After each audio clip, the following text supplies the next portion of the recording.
What's up, everybody? Mike Andes here. It is Friday night. I am at the office. I'm actually probably haven't seen this side of the office. This is where the media team works. So that's where some of their computers are. But tonight I got 20 or 30 minutes. Wanted to hop in here and do some live Q&A. If you have any questions about your business, feel free to text it to me. So tonight you can only submit a question if you text this group. So it's I'll get this directly here and be able to view it. So just text the word landscaping to 360-227-6362, and then I'll be able to see your question. So it will not be in the comment section tonight. It is just for the texting group to be able to submit questions. So text the word landscaping to this number, and then you'll be able to submit your question that way. So let me just really quickly put in here on the comment section just so everyone is aware to submit question text landscaping to, oh, there's a bug. Let's go. 360-227-6362. Okay, Jeffrey DeSalvio, if you could text that in the group, that'd be great. I see some other questions coming in here. We are going to be doing the texting group. So text me. If you haven't already joined this group, text landscaping to this number, and then you can join and be able to submit your question. Let me just go ahead and pin this so everyone can see this. Actually, can I pin this? No, I can't. Man, whatever. Okay, so let me go ahead and open up my inbox. I already have people submitting questions. Boom, boom. All right, here we go. Okay, so let me refresh my inbox here. Why is this not working? Messages, here we go. Boom. 7 replies. Okay, here we go. What do you think about using email as a marketing tool? When is it most effective to use? Yeah, so actually we were talking about with one of our franchisees today. They had sent like 3 emails for what we call one-click estimate emails, and I think that's too many in a month. They'd sent 3 in a month. It's too many. You want to make sure that when you send an email, the open ratio is as high as possible. And if you have too many emails going out, you're going to reduce your click-through ratio. And people just are not going to open up the email. So I recommend 1 sales email and 1 invoice every month, right? This is actually the biggest reason why we don't do daily billing, is simply due to the fact that I don't want to be sending an invoice 4 or 5 times a month, because I want, when I send a sales email, I want that opened up and I want them clicking on that button to be able to ask for an estimate. So I'm willing to give up cash flow just a little bit in order to have that one-click estimate email being clicked on, but you can't oversaturate somebody. If you start sending 3, 4, 5 emails a month, just like all of us, it just goes to, you don't even open it up. You don't even get to get in front of the customer. So I'd recommend only 1 sales email a month, and then that's this is the main reason why we bill monthly, is not because, like, from a cash flow perspective, I want to do it weekly or every single day, but I want it to be when they get an email from me, they open it up, and that is how we can prevent having to spend a bunch of money on marketing once you grow the business to the point where you have a lot of people in your database. It's the highest value of your company is your database and is your contacts. And it's only valuable if they actually open up your emails.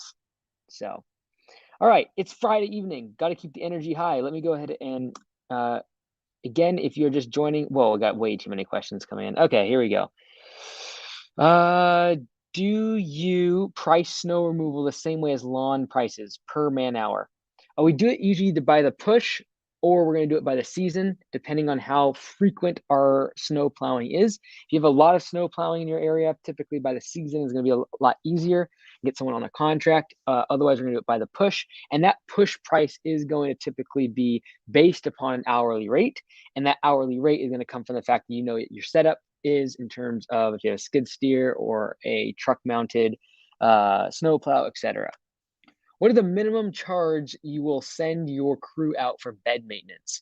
I think I want to say it's our minimum mow price, which is 30 in our local market, is 35 or $40. If they just want bed maintenance, like just pulling weeds, for example. So typically we don't do that though. It's just not worth it to the client for us to do just bed maintenance. Typically our weeding clients are going to be clients that we have for mowing already, and they're doing it as an add-on. So, okay, next question. Graduating high school this year and going full-time next year. Is it worth taking business classes at my community college while going full-time? Thanks, Braden from Rhode Island. Yeah, I think it's always a good idea, especially if you're young. Like, hey, go get some business classes, especially at the community college. You're not going to be paying an arm and a leg. You might pay $500 or $1,000. Get some really good business classes. Absolutely not a bad idea at all. Next question. Do you have separate bank accounts for taxes, payroll, and general operations? This kind of comes from the theory of profit first, having different bank accounts for a bunch of different things. I typically do not, simply because my goal is to take as whatever revenue is in the business, whatever profit is there, I'm usually going to use it for expansion and growth. And as long as I don't have to take money out from the business, and I know that it's going to be cash flow positive consistently, I can keep that number actually relatively low. So in my opinion, cash flow is really important because as long as I know that every single month I'm going to make a positive net, like net profit positive, I don't really need a lot of reserves. I don't need to have a whole bunch of different accounts. That becomes more important when you have lots of seasonality and you have months where you lose money during like the winter months or slower months of the year. And so, if you have problems with discipline around spending money, that's when multiple accounts is really important because it will keep you financially, kind of lock your hands up to spending money on things that you potentially should not be. So if you have problems spending money when you see money in a bank account, that's when having multiple bank accounts sometimes is helpful. For myself, seeing more money in a bank account does not make me want to do anything besides probably buy real estate. So um, I don't think that's a problem for myself. But for you, if you feel like, hey, if I see money, I go buy mowers, I go buy trucks, then you probably should have different accounts to make sure you have tax money set aside, make sure you have operations set aside, payroll set aside, and you don't over leverage or overextend yourself. Commercial maintenance versus residential. I find my margins are much higher with commercial as we do not bid commercial work cheaply. Thought about veering away from residential moving forward. What's your thoughts? If you can get commercial maintenance at the same margins and profits as you would residential, then I would stick with a commercial. And just because I don't have to have as many customers, I don't have to have as much support staff. I don't have to have the phone ringing as much, way less headache and from a customer service standpoint. But typically, your commercial rate is going to be significantly lower than your residential rate, and your commercial clients are going to be significantly more price sensitive than a residential customer that's willing to pay a premium price for a premium product. So I don't typically like to go after low margin work, and a lot of commercial maintenance, not all, but a lot of commercial maintenance, you're running a 5 to 10% profit margin business, and I want to be above 15, ideally above 20% as the business matures. And so I don't want to be in a race to the bottom, and I don't want to be in a place where a big company or a publicly owned company like Brightview can come in and just undercut me dramatically and wipe me out. And they're going to do that for commercial. They're just not going to do that going after residential. At least they have not yet. What is the number one resource to get clients, and what is your best way to get commercial clients, sir? Commercials always going to go after property managers in terms of number one way. Hey, look at that. You guys see that? Oh no, you can't hear. Look what's over here. We got all our yard signs. There's like a whole bunch of these. These are on Lawn Care Media, by the way. Oh wow, they have all sorts of stuff here. They have. Sorry, this is the media side of the office. So they got all the different door hangers that are on Lawn Care Media. What else do we got here? We got all the flyers. We got a bunch of yard signs. Let's go. Now hiring. Here we go. These are all on lawncaremedia.com, by the way. But yeah, I think if you're just getting started, I would say your number one place to get going is going to be things like this: door hangers, yard signs, etc. One thing that's really interesting is right now Google cost per click on Google has dramatically dropped the past 3 months. So if you have quite a bit of money to spend, I would definitely be looking into Google Ads. We're doing some tests in terms of seeing why that is, but we've seen about a 2/3 reduction in cost per click on Google over the past 3 months. I don't know why, because I would think it's opposite as people have moved away from Facebook over the past couple of months, but we've seen an incredible cost per click on our Google ads. like 50 cents a click. It's great. And which typically you wouldn't even see that during spring rush. So anyways, how would you value a customer list if you were buying them from an existing business? They are all year-round maintenance and have a set price every month. Would there be any stipulations you would put on the purchase of a customer list? For example, only paying fully for customers you kept for a certain amount of time. Yeah, so there is a video I made on YouTube. Just type in Mike Andes acquisitions, and I actually talk about 3 or 4 different ways to price and value a company, whether you're trying to sell and increase your valuation, or if you're trying to buy and how you should be able to determine what you should be paying for that, and also some leverage that you can get as a buyer to be able to bring that price down. So definitely check that out. Hey, Mike, what percentage of labor revenue should I pay my first employee? I would start with a third, so 33%, just because it's so easy for the employees to keep track of and do the math in their head. What is the difference between being bonded versus insurance? Yeah, so bond typically it's going to be somewhat to do with the state. Every state is a little bit different in terms of if you get like a general contractor's license or if you get a specialty contractor's license. But that bond is basically a way to it's almost like it's kind of like an insurance policy with the state, but usually it's going to be relatively cheap, and it's a way to be for you to be able to tell customers, hey, I am bonded with the state, which means like they've given my stamp of approval in terms of my licensing and everything that I'm doing. And usually you have like a $6,000 or $12,000 bond, and you're going to pay like usually between $200 and $300. It depends completely on the state. Per year, $200 or $300 per year in order to be bonded with the state, depending on if you're a general contractor and exactly what you're doing. But yeah, all right, let me just refresh my inbox here. 1 second. Oh my goodness, too many questions. Okay, so if you are listening to this right now, by the way, you just gotta text me. Let me put this number up because there's so many of you in here. Boom. Oh, I did not think on a Friday night there'd be this many people. If you want to submit a question, just text this number here, or text landscaping to 360-227-6326 or 62, and I'll get to them there. And if I have some time, I'll get to the comment section here. But okay, well, next one is I have 1 employee and do about 100,000 in revenue. What steps would you recommend I take to scale to 200 to 300,000 while having time for family? I'm in Wooster, Ohio. Thanks. Great. Yeah. So I think to get to 200,000 to 300,000, you just need to keep rinsing and repeating. It's all about a sales game.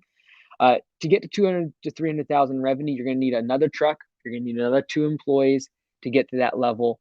And in Ohio, your $100,000 with you and 1 employee is pretty good. Whereas like in my market, I would want to see $100,000 to $120,000 in revenue per person, which means as the owner, I would expect myself to make over 6 figures. That being said, I as a solo operator locally might charge 80, 90, $100 per hour, and you're probably around what 50 to 60. So, but just keep in mind that you're going to scale from the 100,000 to 300,000 is completely predicated on your ability to sell, and as well as while you're selling, doing the work, because you'll need to be able to do that. Cool. All right, keep going through here. Hey, Mike, have you hired people with work visa? I want to try that route next year. We have not. I do feel like it is somewhat of a vulnerability because you can't control it. Like you cannot control how many visas you get. You can't control the timing of it. You can't control the politics or what the government's going to do around the H-2B program.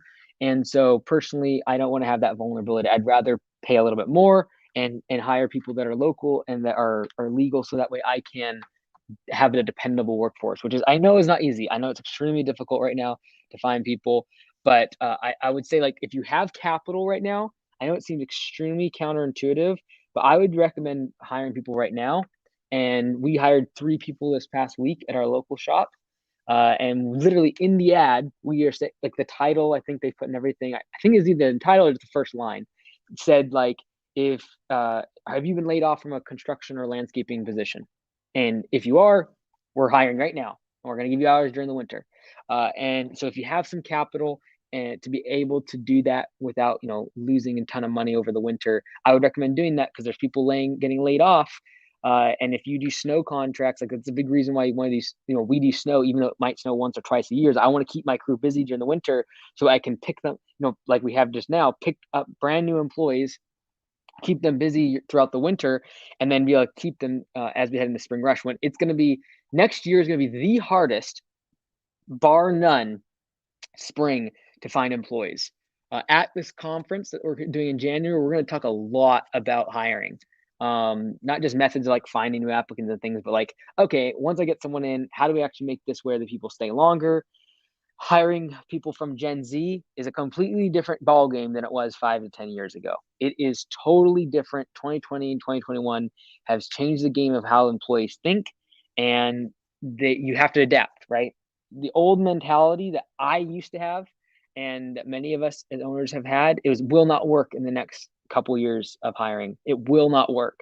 You have to completely change your mentality and completely change your thought process. You will not find like this is the general thesis is like you cannot depend on the 1 out of 100 employees that are going to be wanting to work with you 12 14 hours a day 6 days a week. 1 out of 100, maybe you'll find them, and good luck. But you're not going to be able to scale a business trying to find 1 out of 100 employees that are willing to work those kind of hours and grind in the heat and in the rain, when they have the alternative now of a paying job that's almost as much, if not the same, as what we're offering, and they're going to be in an air-conditioned factory with an Amazon fulfillment center doing this all day long, and they get decent wages, and they're outside in the elements. So we're competing with that now, and we've got to get creative. So we're going to be talking a lot about this conference. This is something we're trying to figure out. But next, mark my words, this coming spring will be the hardest to find employees we have ever had in this industry, ever. Way worse than this year. Don't think it's going to get any better because of unemployment benefits not being here this spring. That is so wrong. It's going to be the worst ever. So you've got to start planning now. The same way a lot of us are planning, like buying trucks and equipment right now because of the labor shortages. You need to be thinking the same thing when it comes to employees. It's going to be the worst spring ever if you're looking for employees. And I don't say that out of fear. Like, I'm just saying I believe that, and I'm putting my money where my mouth is. We just hired 3 people as we are stopping our mowing season in a couple weeks locally. So, next question. In light of your recent video about upgrading your lawnmower, is it wise for a solo operator to buy new lawnmowers to handle all the lawns it would take to max out your schedule? Yeah, if you're wanting to stay small and a solo operator, you want to make sure you're ultra efficient, even if it's at the expense of upfront capital. So your return on investment might be lower because, for example, if you're a solo operator and you upgrade your equipment, you might only use that piece of equipment for, let's say, 15 hours a week. It's not like you have multiple crews that you can juggle it around and make it most efficient in terms of asset utilization. So that's a downside. However, if you don't want to go get employees to increase asset utilization, i.e. more trucks and more crews, then you better make sure that you're ultra efficient and that you do have the best equipment. You do have equipment that's dependable, or at least have a backup that is, so you never go down. Again, getting a really good dealer relationship, this is why it's so important. I don't care what brand you have, get a good dealer relationship, because if you have a good dealer relationship and your equipment goes down, they'll probably loan you another similar model for the day. So don't stress too much about that. I think people will buy like 2 or 3 mowers when they're solo, just in case one of them pops a tire. It's like, look, if you have a good dealer, they're just going to let you use it while they fix the tire. You don't want to have downtime. I get that, but usually a dealer is going to work with you pretty well. Or a good dealer should. So, okay, more questions. Well, some of these questions are really, really big. Give me 1 second here. Let me get down to where we're at. Again, if you got to text the texting number, text your question there. Okay, here we go. Are you worried about the economy dropping and the housing market dropping? Is it still a good time to grow? In terms of your lawn care business, it is a great time to grow because, in my opinion, a lot of people started their lawn care business in 2020 after they got laid off. And right now, as the labor market is heating up, they're going to go get a job because their old industry is opening back up and it's extremely busy. B, because now their wages that they can earn have increased to the point where mowing lawns for $20 a cut is no longer going to make more money than what they could do making 9 to 5. And so I feel like there's a big opportunity actually. This winter, I think a lot of people are going to go out of business in this industry that started in 2021.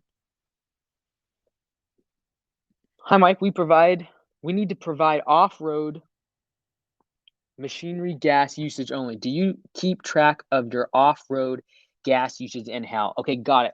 So this is a question probably in relation to keeping track of your fuel in order for getting the tax write-off. So there is a tax credit that you're able to get based upon off-road fuel. So if you use fuel and it's off-road, i.e., your mowers, your weed whackers, your blowers, theoretically you don't have to pay a certain tax on that, and you're able to get a deduction. Honestly, unless you are doing millions and millions of dollars in revenue, the question is like the time it takes just to track that, is it even worth the $1,000 you're going to save a year, or maybe 1,500 if you're doing millions and millions of dollars in revenue? Because again, you're just getting a small tax off of your fuel consumption, and most of your fuel consumption goes towards trucks, which are on road, right? So unless you're using big mowers off road, I don't see the benefit. Even if I'm going, because like just if I have to pay my accountant for a couple hours to figure it out, or I spend my time doing it for a few hours a year, I just don't see the benefit of it. But again, if you have massive amounts of off road, like you'd be doing like 60, 70, 2-inch mowers, going back and forth doing acres all day long, and a big chunk of your fuel consumption is off road, maybe that makes sense. Hey, look at that. You can see my reflection. That window is messed up. See all those marks? Those are not like surface. You can't wipe those off. The previous tenant to this building, I don't know, they did something weird with that. But anyways, in case you just hopped on, this is the back room. This is the media room. You kind of see here. These are Steven and Zach work and everything, producing the films and everything. Some of the equipment back there. But anyways, questions. Back to my questions. When you have acquired business in the past, do you go looking for them by putting out ads, or do you call local competitors, or do they just know to call the goat? Honestly, this is when it's really important to have good relationships with local competition, right? Take some people out to lunch, give them some jobs, give some referrals to some of your competitors for work that you don't do, or if you're really behind, just give someone else some work, right? Because what goes around comes around, and they'll see you as a safe person to talk to, and when they want to let their business go, they typically don't want to advertise it to everybody else that they're going out of business. So what they'll do is they will come to you if you've built that relationship up. That's why I think it's not just the right thing to do as a human being, but also from a business standpoint, a really good idea to keep good relationships with your competition. I'm going to talk a little bit about our team on Monday because we're having a team meeting. But like our local shop, we never talk about our competition.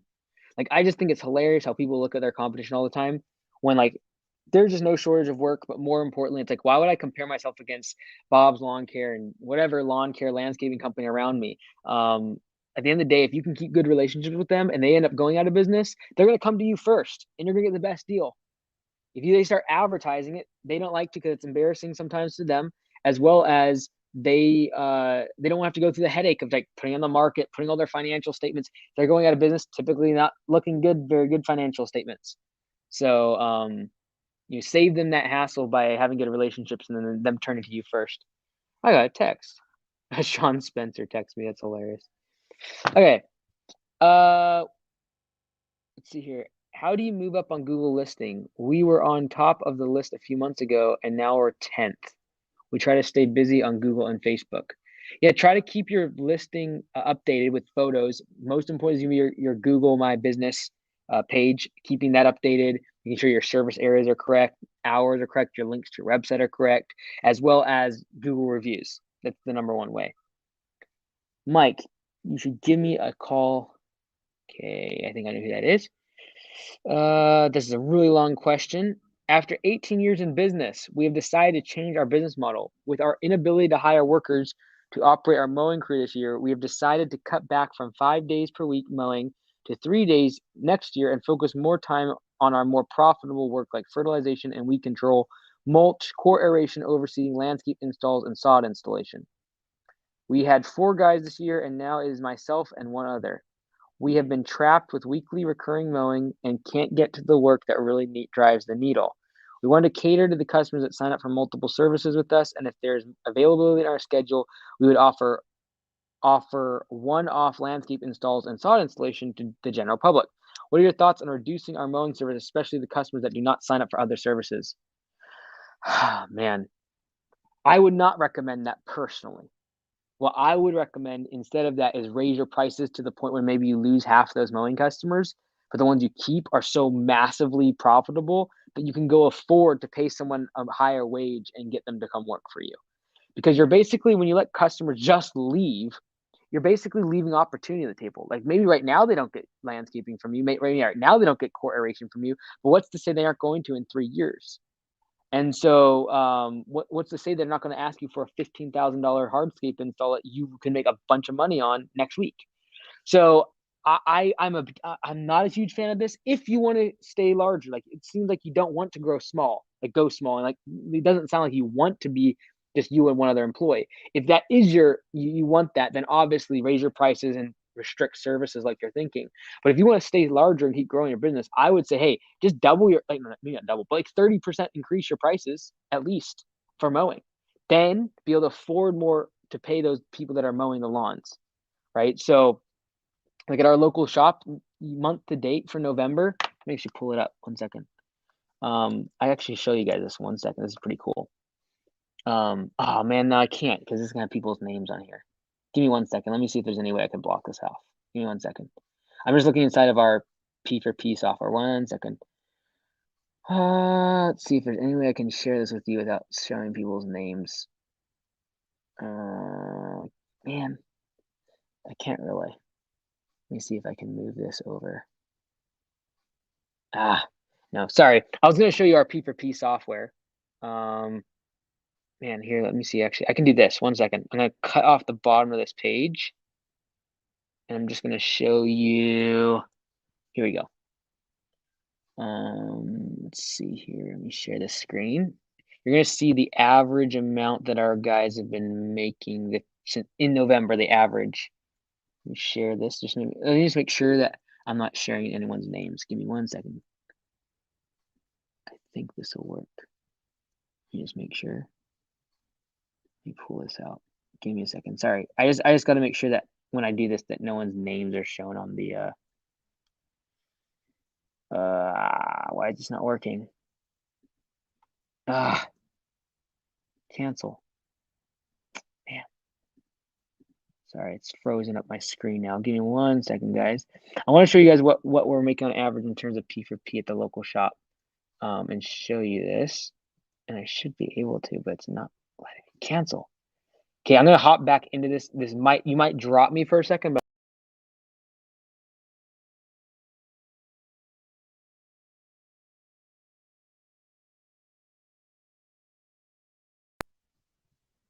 okay, we're back. Okay, cool. So I'm gonna share my screen. Boom. Chrome, P4P.